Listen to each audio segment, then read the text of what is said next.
Hi friends, ಎಲ್ಲರಿಗೂ ನಮಸ್ಕಾರ. Friends, ಇದು ಮೊನ್ನೆ ನಾನು ನನ್ನ ಫ್ರೆಂಡ್ ಮನೆಗೆ ಹೋಗಿದ್ದೆ. ಅವ್ರ ಮನೆಯಲ್ಲಿ ನೋಡಿ, ಇದು ದುಂಡು ಮಲ್ಲಿಗೆನಲ್ಲೇ ಇರುವಂಥ ಒಂದು ಜಾತಿ ಗಿಡ. ಇದರಲ್ಲಿ ನೋಡಿ ಹೂವು ಎಷ್ಟು ಚೆನ್ನಾಗಾಗಿದೆ ಅಂತ. ರೋಸ್ ಥರ ಕಾಣುತ್ತೆ ನೋಡೋದಕ್ಕೆ. ತುಂಬ ಚೆನ್ನಾಗಿ ಹೂ ಕೂಡ ಬಿಟ್ಟಿತ್ತು. ಮೊಗ್ಗು ಕೂಡ ನೋಡಿ ಎಷ್ಟೊಂದು ಆಗಿದೆ ಅಂತ. ಅಷ್ಟೇನು ಕೇರ್ ಇಲ್ಲ, ಆದರೂ ಕೂಡ ಅದು ತುಂಬ ಚೆನ್ನಾಗಿ ಗ್ರೋತ್ ಆಗಿದೆ. ಯಾಕೆ ಅಂದರೆ ಅದು ನೆಲದಲ್ಲಿ ಬೆಳೆದಿರೋದ್ರಿಂದ ತುಂಬ ಚೆನ್ನಾಗಿ ಅನ್ನಿಸ್ತು ನೋಡೋದಕ್ಕೆ ಈ ಒಂದು ಹೂವು. ಹಾಗಾಗಿ ನಾನು ಕೂಡ ಕಟಿಂಗ್ಸನ್ನು ತೊಗೊಂಡು ಬಂದಿದ್ದೀನಿ ಅವ್ರ ಮನೆಯಿಂದ. ಒಂದು 4 ಕಟಿಂಗನ್ನು ನಾನು ಹಾಕೋತಾ ಇದ್ದೀನಿ. ಯಾಕಂದರೆ ನಾವು ಕಟಿಂಗ್ಗಳನ್ನು ನೆಡಬೇಕಾದ್ರೆ ಒಂದೇ ಒಂದು ಕಟಿಂಗನ್ನು ನಾವು ನೆಟ್ಟರೆ ಕೆಲವೊಂದು ಸರಿ ಬರೋದಿಲ್ಲ. ಒಂದು 2-3 ಕಡ್ಡಿ ನಾವು ಇಡಬೇಕಾಗತ್ತೆ. ಅದರಲ್ಲಿ ಕೊನೆಗೆ ಒಂದಾದರೂ ತುಂಬ ಚೆನ್ನಾಗಿ ಬರುತ್ತೆ. ಜಾಸ್ತಿ ಬಂತು ಅಂದರೆ ನಮ್ಮ ಫ್ರೆಂಡ್ಸಿಗೆ, ಮನೆಯವ್ರಿಗೆ ಯಾರಿಗಾದರೂ ಕೊಡೋದಕ್ಕೆ ಅನುಕೂಲ ಆಗುತ್ತೆ. ನೋಡಿ, ನಾನು ಇವತ್ತು ಈ ಕಟಿಂಗ್ಸನ್ನು ನೆಡ್ತಾ ಇದ್ದೀನಿ. ಇವತ್ತು ಅಂದರೆ ನಾನು ಮೊನ್ನೆ ಸಂಜೆ ತೊಗೊಂಡು ಬಂದ ತಕ್ಷಣ ನನಗೆ ಮಣ್ಣಲ್ಲಿ ಹಾಕೋಕ್ಕಾಗದೇ ಇರೋದ್ರಿಂದ ನಾನು ನೀರಲ್ಲೇ ಇಟ್ಟಿದ್ದೆ. ನೀರಿಂದ ತೆಗೆದುಬಿಟ್ಟು ಈಗ ಹಾಕ್ತಾಯಿದ್ದೀನಿ. 1 ಡೇ ಆದಮೇಲೆ ನಾನು ನೀರಿಂದ ಹಾಕ್ತಾಯಿದ್ದೀನಿ. ತೊಗೊಂಡು ಬಂದು ಸಂಜೆ ನಾನು ನೀರಲ್ಲಿ ಇಟ್ಟಿದ್ದೆ. ಅದ್ರ ಮರುದಿನ ನನಗೆ ಹಾಕೋಕ್ಕಾಗಲಿಲ್ಲ. ಒಂದಿನ ಬಿಟ್ಬಿಟ್ಟು ಇವತ್ತು ಹಾಕ್ತಾಯಿದ್ದೀನಿ. ಈ ರೀತಿ ಪೆನ್ಸಿಲ್ ಅಷ್ಟು ದಪ್ಪ ಇರಬೇಕು, ಆ ಥರದ ಕಡ್ಡಿನ ನಾವು ತೊಗೊಂಡ್ರೆ ಸಕ್ಸಸ್ ತುಂಬ ಚೆನ್ನಾಗಿರುತ್ತೆ. ತುಂಬ ತೆಳು ಕಡ್ಡಿ ತೊಗೊಂಡ್ರೆ ಕೆಲವೊಂದು ಸರಿ ಬರೋದಿಲ್ಲ. ಹಾಗಾಗಿ ನಾವು ಆದಷ್ಟು ಸಣ್ಣಗೆ ಇರುವಂಥ ಕಡ್ಡಿಗಳನ್ನು ತೊಗೋಬಾರ್ದು. ಸ್ವಲ್ಪ ದಪ್ಪ ಪೆನ್ಸಿಲ್ ಸೈಜ್ ಆದರೂ ಇರಬೇಕದು. ಆಮೇಲೆ ಇದರಲ್ಲಿ ಎಲೆಗಳೇನಿದೆಯಲ್ಲ ನೋಡಿ, ಅದೆಲ್ಲನೂ ತೆಗಿತಾ ಇದ್ದೀನಿ. ನಾನು ನೀರಲ್ಲಿ ಹಾಕಿಟ್ಟಿರೋದ್ರಿಂದ ಬಾಡಿಲ್ಲ ಅದು. ಎಲೆಗಳೆಲ್ಲ ನೋಡಿ ಎಷ್ಟು ಫ್ರೆಶ್ ಆಗಿದೆ ಅಂತ. ಸ್ವಲ್ಪ ಆದಷ್ಟು ದಪ್ಪ ಕಡ್ಡಿಗಳನ್ನು ನಾವು ಇದಕ್ಕೆ ತೊಗೋಬೇಕಾಗುತ್ತೆ. ಎಲೆಗಳನ್ನ ಪೂರ್ತಿಯಾಗಿ ನಾನು ತೆಗೆದುಬಿಟ್ಟು 1 ಗೇಣಷ್ಟು ಇರುವಂಥ ಕಡ್ಡಿನ ನಾನು ಇವತ್ತು ಕಟಿಂಗನ್ನು ನೆಡ್ತಾ ಇದ್ದೀನಿ. ಯಾಕಂದರೆ 1 ಗೇಣಿಗಿಂತ ಜಾಸ್ತಿ ಇದ್ದರೆ ಅದರ ಎನರ್ಜಿ ಎಲ್ಲ ಅಲ್ಲೇ ಹೋಗ್ಬಿಡುತ್ತೆ. ಹಾಗಾಗಿ ಸ್ವಲ್ಪ ಆದಷ್ಟು ಸಣ್ಣ ಕಡ್ಡಿಗಳನ್ನು ನಾವು ತೊಗೊಂಡ್ರೆ, ಉದ್ದ ಕೂಡ ಅಷ್ಟೇ ನಾವು ಸಣ್ಣದಾಗಿರೋದನ್ನು ತೊಗೋಬೇಕು. 1 ಗೇಣು ಅಥವಾ ಅದಕ್ಕಿಂತ ಸ್ವಲ್ಪ ಸಣ್ಣದು ತೊಗೊಂಡ್ರೂ ತೊಂದರೆ ಇಲ್ಲ. ಆ ಥರದ ಕಡ್ಡಿನ ನಾವು ತೊಗೋಬೇಕಾಗತ್ತೆ. ನೋಡಿ, ನಾನು ಎಲ್ಲನೂ ಕಟ್ ಮಾಡಿ ತೆಗೆದೆ. ಒಂದು 4 ಕಡ್ಡಿನ ನಾನು ರೆಡಿ ಮಾಡಿ ಇಟ್ಕೊತಾ ಇದ್ದೀನಿ. 4 ಬಂತು ಅಂದರೆ ನನ್ನ ಫ್ರೆಂಡ್ಸ್ಗೆ ಯಾರಿಗಾದರೂ ಕೊಡ್ತೀನಿ. ನಾನು 1 ಮಾತ್ರ ಇಟ್ಕೊತೀನಿ ಚೆನ್ನಾಗಿ ಬೆಳೆದಿರೋದನ್ನು. ನಾನಿಲ್ಲಿ ಎಲ್ಲ ಎಲೆಗಳನ್ನು ತೆಗೆದೆ. ನಾನು ಯಾವುದೇ ಥರ ರೂಟಿಂಗ್ ಹಾರ್ಮೋನ್ ಆಗಲಿ ಏನನ್ನೂ ನಾನು ಬಳಸೋದಿಲ್ಲ. ಹಾಗೆ ಇವತ್ತು ಕಟಿಂಗನ್ನು ನೆಡೋದನ್ನು ತೋರಿಸ್ತಾ ಇದ್ದೀನಿ. ಇದಕ್ಕೆ ನಾನು ಮಣ್ಣನ್ನು ಯಾವ ರೀತಿಯಾಗಿ ರೆಡಿ ಮಾಡ್ಕೋತೀನಿ ಅಂತ ಹೇಳಿ ತೋರಿಸ್ತೀನಿ ನಿಮಗೆ. ನಾನಿಲ್ಲಿ ಹಳೆ ಮಣ್ಣನ್ನೇ ಯೂಸ್ ಮಾಡ್ಕೋತಾ ಇದ್ದೀನಿ. ಹಳೆ ಪಾಟ್ಗಳಲ್ಲಿ ಮಣ್ಣಿರುತ್ತಲ್ಲ, ಅದನ್ನೇ ಇವತ್ತು ಮಿಕ್ಸ್ ಮಾಡಿ ಇಡ್ತಾ ಇದ್ದೀನಿ. ಇದಕ್ಕೆ ನಾನೊಂದು ಸ್ವಲ್ಪ ಏನಂದರೆ ಬೂದಿ ಹಾಕ್ತಾಯಿದ್ದೀನಿ. ಈಗ ಮಳೆಗಾಲ ಆಗಿರೋದ್ರಿಂದ ಕೆಲವೊಮ್ಮೆ ಫಂಗಸ್ ಆಗೋ ಚಾನ್ಸಸ್ ಇರುತ್ತೆ. ಬೂದಿ ಇದ್ದರೆ ಬೂದಿ ಹಾಕ್ಕೊಳ್ಳಿ. ಬೂದಿ ಇಲ್ಲ ಅಂದರೆ ನೀವು ಬೇವಿನ ಹಿಂಡಿನ ಯೂಸ್ ಮಾಡ್ಕೋಬೋದು. ಆಮೇಲೆ ಇದಕ್ಕೆ ಒಂದು ಸ್ವಲ್ಪನೇ ವರ್ಮಿ ಕಂಪೋಸ್ಟನ್ನು ಹಾಕ್ತಾಯಿದ್ದೀನಿ. ಜಾಸ್ತಿ ಇಲ್ಲ, 1-2 ಸ್ಪೂನ್ನಷ್ಟು ನಾನಿಲ್ಲಿ ವರ್ಮಿ ಕಂಪೋಸ್ಟನ್ನು ಯೂಸ್ ಮಾಡ್ಕೋತಾ ಇದ್ದೀನಿ. ನಿಮ್ಮ ಹತ್ರ ಇಲ್ಲ ಅಂದರೆ ನೀವು ಸ್ಕಿಪ್ ಮಾಡ್ಕೋಬೋದು, ಕಂಪಲ್ಸರಿ ಇಲ್ಲ. ಹಾಗೆ ಇದಕ್ಕೆ ಕೋಕೋಪೀಟು ಕೂಡ ನಾನು ಯೂಸ್ ಮಾಡ್ಕೋತಾ ಇದ್ದೀನಿ. ಕಟಿಂಗ್ ಹಾಕಬೇಕಾದ್ರೆ ಕೋಕೋಪೀಟನ್ನು ನಾವು ಬಳಸಿದ್ರೆ ಬೇಗ ರೂಟ್ಸ್ ಬರೋದಕ್ಕೆ ಅನುಕೂಲ ಆಗುತ್ತೆ ಅಂತ ನಾನು ಇದನ್ನು ಹಾಕ್ತಾಯಿದ್ದೀನಿ. ಇದು ಕೂಡ ಕಂಪಲ್ಸರಿ ಇಲ್ಲ. ನಿಮ್ಮ ಹತ್ರ ಇಲ್ಲ ಅಂದರೆ ನೀವು ಮಣ್ಣನ್ನು ಯೂಸ್ ಮಾಡಿಕೊಂಡೆ ನೀವು ಕಟಿಂಗ್ಗಳನ್ನು ನೆಡ್ಬೋದು. ನನ್ನ ಹತ್ರ ಇತ್ತು ಅಂತ ನಾನು ಇದನ್ನು ಯೂಸ್ ಮಾಡ್ಕೋತಾ ಇದ್ದೀನಿ. ಚೆನ್ನಾಗಿ ಇದನ್ನು ಮಿಕ್ಸ್ ಮಾಡ್ಕೋಬೇಕು, ಎಲ್ಲದಕ್ಕೂ ಹೊಂದಿಕೆ ಆಗಬೇಕಲ್ವ. ಹಾಗಾಗಿ ಈಗೆಲ್ಲ ಮಿಕ್ಸ್ ಆದಮೇಲೆ ನಾನು ನರ್ಸರಿ ಪಾಟ್ಗಳೇನು ಬರುತ್ತೆ ನೋಡಿ, ಚಿಕ್ಕ ಚಿಕ್ಕ ಪಾಟ್ಗಳಲ್ಲಿ ನಾವು ಗಿಡ ತೊಗೊಂಡು ಬಂದಿರ್ತೀವಲ್ಲ, ಅದನ್ನೇ ಯೂಸ್ ಮಾಡ್ತಾ ಇದ್ದೀನಿ. ತುಂಬ ದೊಡ್ಡ ಹೋಲ್ಗಳಿರುತ್ತೆ ಇದಕ್ಕೆ. ಹಾಗಾಗಿ ನಾನು ಮಾರ್ಕೆಟಲ್ಲಿ ನಾವು ಹೋದಾಗ ಏನಾದ್ರು ತೊಗೊಂಡು ಬಂದಾಗ ಒಂದು ಬಟ್ಟೆ ಬ್ಯಾಗ್ ಕೊಡ್ತಾರೆ. ಆ ಬಟ್ಟೆ ಬ್ಯಾಗನ್ನೇ ನಾನು ಇದಕ್ಕೆ ಕೆಳಗಡೆ ಹಾಕ್ತಾ ಇದ್ದೀನಿ. ಅದು ಇಲ್ಲ ಅಂದರೆ ಮನೆಯಲ್ಲಿ ವೇಸ್ಟ್ ಆಗಿರುವಂಥ ತೆಳು ಬಟ್ಟೆ ಇರುತ್ತೆ ನೋಡಿ, ಅದನ್ನು ನೀವು ಯೂಸ್ ಮಾಡ್ಕೋಬೋದು. ಆದರೆ ದಪ್ಪ ಬಟ್ಟೆ ಇದಕ್ಕೆ ಯೂಸ್ ಮಾಡಬಾರ್ದು. ಅಂದರೆ ಪ್ಯಾಂಟ್ ಪೀಸ್ ಬಟ್ಟೆ ಆ ಥರದನ್ನೆಲ್ಲ ಯೂಸ್ ಮಾಡಬಾರ್ದು. ತೆಳು ಇರುವಂಥ ಬಟ್ಟೆಗಳನ್ನು ನಾವು ಇದಕ್ಕೆ ಯೂಸ್ ಮಾಡಬೇಕು. ನಾನೀಗ ಈ ಮಣ್ಣನ್ನು ಈ ಪಾಟ್ಗೆ ಶಿಫ್ಟ್ ಮಾಡ್ತಾ ಇದ್ದೀನಿ. ಒಟ್ಟು 2 ಪಾಟ್ಗಳಲ್ಲಿ ಕಟಿಂಗ್ಸನ್ನು ಹಾಕ್ತೀನಿ.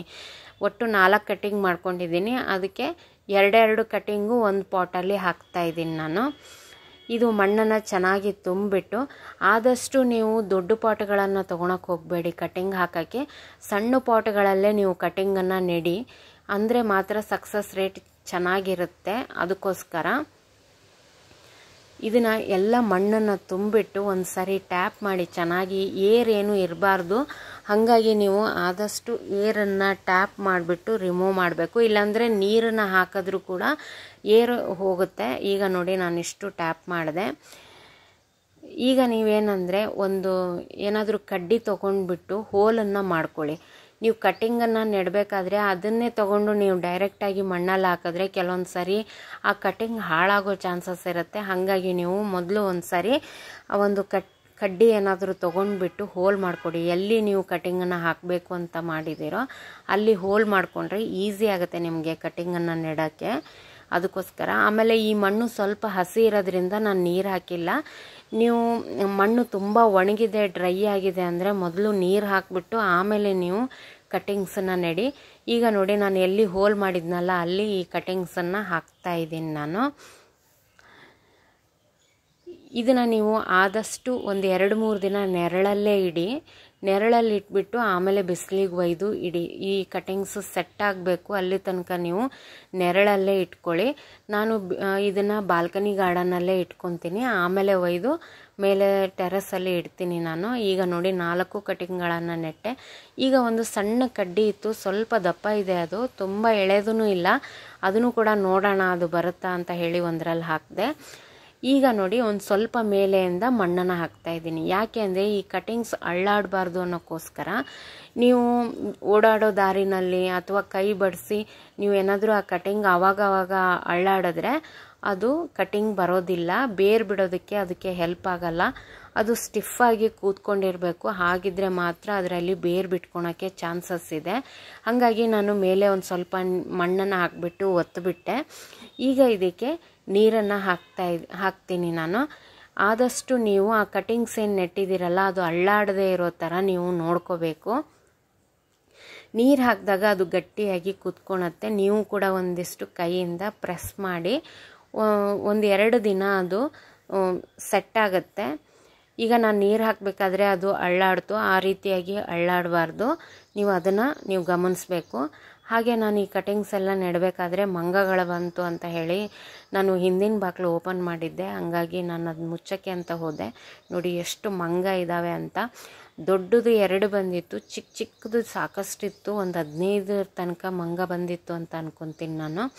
ಚಿಕ್ಕದು ಮಾತ್ರ ತುಂಬ ಚೆನ್ನಾಗಿತ್ತು ಫ್ರೆಂಡ್ಸ್ ಅದು ನೋಡೋದಕ್ಕೆ. ನೋಡಿ ಇಲ್ಲಿ ನನ್ನ ಟೆರೆಸಲ್ಲೂ ಕೂಡ ಅದು ಹೋಗಿ ಗಲಾಟೆ ಮಾಡ್ತಾ ಇತ್ತು. ಈಗ ಅದು ಇಲ್ಲಿ ಎಲ್ಲ ತುಂಬ ಓಡಾಡ್ತಾ ಇತ್ತು. ಹಾಗೆ ನಿಮಗೆ ತೋರಿಸೋಣ ಅಂತ ಹೇಳಿ ತೋರಿಸ್ತಾ ಇದ್ದೀನಿ. ತುಂಬ ಇದ್ದಾವೆ. ಮೇಲೆ ಏನು ಮಾಡಿದೆಯೋ ಗೊತ್ತಿಲ್ಲ, ಅಷ್ಟು ಗಲಾಟೆ ಮಾಡ್ತಾ ಇತ್ತು ಮಂಗ. ಇಲ್ಲಿ ಈ ಗಿಡದ ಮೇಲಂತೂ ತುಂಬಾ ಬಂದಿತ್ತು. ನೋಡಿ 2 ಅಲ್ಲೆರಡು ಇಲ್ಲೆರಡು ಅಂತ ಹೇಳಿ. ಈ ಚಿಕ್ಕದು ನೋಡಿ ಎಷ್ಟು ಚೆನ್ನಾಗಿದೆ, ಅದು ಓಡೋಗ್ತಾ ಇತ್ತು. ಒಂದು ಕಡೆ ಕೂತ್ಕೊಳಲ್ಲ ಮಂಗ, ಆ ರೀತಿಯಾಗಿ ಓಡಾಡ್ತಾ ಇತ್ತು. ನಾನು ಈ ಬಾಕ್ಲ ಹಾಕಿಬಿಟ್ಟು ಮೇಲೆ ಹೋಗಿ ನೋಡಿದೆ. ಈ ಮಜ್ಜಿಗೆ ಫರ್ಟಿಲೈಸರ್ ಮಾಡಿರೋದನ್ನು ನಿಮಗೆ ತೋರಿಸಿದ್ದೆ ಅನ್ಕೊತೀನಿ ನಾನು. ಈ ಬಕೆಟಲ್ಲಿ ಹಾಕಿದ್ದೆ, ಅದನ್ನು ಎಲ್ಲನೂ ಚೆಲ್ಲಿ ವೇಸ್ಟ್ ಮಾಡಿದೆ. ನಾನು 15 ದಿನ ಮಜ್ಜಿಗೆನ ಇಟ್ಟಿದ್ದೆ, ಅದೆಲ್ಲ ವೇಸ್ಟ್ ಆಯಿತು ನೋಡಿ. ಹಾಗೆ ಇವತ್ತು ಹೂಗಳು ಕೂಡ ಅಷ್ಟೇ ತುಂಬ ಚೆನ್ನಾಗಿ ಬಿಟ್ಟಿತ್ತು. ನನಗೆ ಬೆಳಗ್ಗೆ ವಿಡಿಯೋ ಮಾಡೋಕ್ಕಾಗಿರಲಿಲ್ಲ, ಇವಾಗ ವಿಡಿಯೋ ಮಾಡ್ತಾಯಿದ್ದೆ ನಾನು. ಮಧ್ಯಾಹ್ನ ಇದು ವಿಡಿಯೋ ಮಾಡಿದ್ದು. ಹಾಗೆ ಒಂದು ನಂದಿ ಬಟ್ಲು ಗಿಡನ ನಾನು ಸಸಿ ತೊಗೊಂಡು ಬಂದಿದ್ದು ಹಚ್ಚಿದ್ದು ತೋರಿಸಿದ್ದೆ ನಿಮಗೆ. ಅದನ್ನು ಒಂದು ಗ್ರೋ ಬ್ಯಾಗಲ್ಲಿ ಹಾಕಿದ್ದೆ. ಅದರಲ್ಲೇ ಸಾಕಷ್ಟು ಗಿಡ ಬೆಳ್ಕೊಂಡಿದೆ, ಹಾಗಾಗಿ ಅದನ್ನು ತೆಗಿಬೇಕಾಗಿತ್ತು. ಇವತ್ತು ನಾನು ಒಂದು ಪಾಟ್ ಖಾಲಿಯಾಗಿತ್ತು, ಅದರಲ್ಲೇ ನಾನು ಗಿಡನ ನೆಡ್ತಾ ಇದ್ದೀನಿ. ಅದರಿಂದ ನಾನು ತೆಗ್ದೆ. ಆದಷ್ಟು ರೂಟ್ ಡ್ಯಾಮೇಜ್ ಆಗದೆ ಇರೋ ಥರ ನೀವು ತೆಗೆದ್ರೆ ತುಂಬಾ ಒಳ್ಳೆಯದು. ಇಲ್ಲಿ ಈ ಪಾಟನ್ನು ನಾನು ಮೊದಲೇ ರೆಡಿ ಮಾಡಿ ಇಟ್ಟಿದ್ದೆ. 1-2 ಇಂಚಷ್ಟು ಮಣ್ಣು ಹಾಕ್ಬಿಟ್ಟು ಅದ್ರ ಮೇಲೆ ತರಕಾರಿ ಸಿಪ್ಪೆ ಹಾಕಿ ಅದಕ್ಕೆ ಒಂದು ಸ್ವಲ್ಪ ನೀರನ್ನು ಹಾಕ್ತಾಯಿದ್ದೀನಿ.